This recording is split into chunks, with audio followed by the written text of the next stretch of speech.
நல்லா கவனிச்சுக்கோங்க. யார ஆண்டவர் கையில எடுக்க போறாரோ அந்த பிள்ளைய அழிக்கும்படி பிசாசு கிரியை செய்வான். இன்னைக்கு உங்க வீட்டுல ஒரு பிள்ளை மொபைலுக்கு அடிமையாவே கிடக்குது. ராத்திரியும் பகலும் அது சாப்பாடு இல்லைன்னா கூட பரவாயில்ல, அதுக்கு என்ன வேணும்? மொபைல் வேணும். அப்படி இருக்குதா யாராவது? உங்க பிள்ளைங்கள ஒரு சிலர் ஏதோ சில காரியங்களுக்கு அடிமையா இருக்கிறாங்களா? நல்லா கவனம் வச்சுக்கோங்க. அந்த பிள்ளைய தான் கர்த்தர் கையில் எடுக்க போகிறார். அந்த பிள்ளை தான் ஆண்டவருக்கு வேணும். அது தெரிஞ்சுதான் பிசாசு அந்த பிள்ளை மேல கண்ணை வச்சுட்டான். அதுக்கு நீங்க கூட இடம் கொடுத்துட்டீங்க. ஏன்? ஒண்ணு, அந்த பிள்ளைய மூடி மூடி ஜெபத்துல மூடி மூடி வளர்க்கல.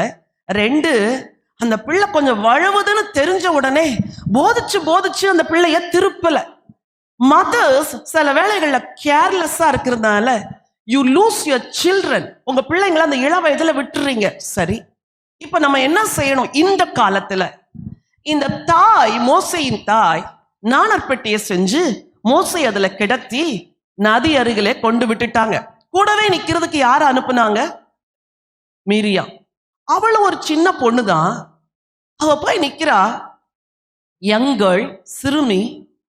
அந்த பிள்ளைக்கு என்ன பேசன்னு தெரியாது, டைம்லி விஸ்டம் கிடையாது, என்ன நடக்கும்னு தெரியாது. அவங்க அம்மா ஏதோ சொல்லி கொடுத்துருப்பாங்க. ஆனா அவங்க அம்மா சொல்லி கொடுத்த மாதிரி எங்க காரியம் நடக்கலைன்னா என்ன பேசணும்னு கூட அவளுக்கு தெரியாது.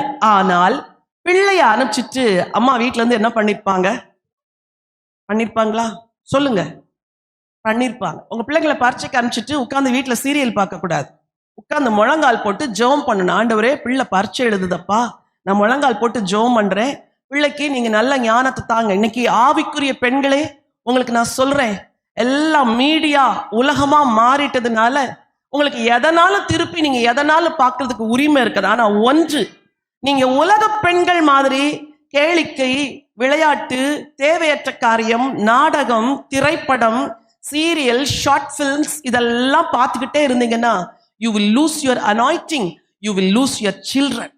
நீங்க என்ன ஃபோக்கஸ்டா இருக்கிறீங்களோ உங்க பிள்ளை அது மாதிரி தான் மாறும்.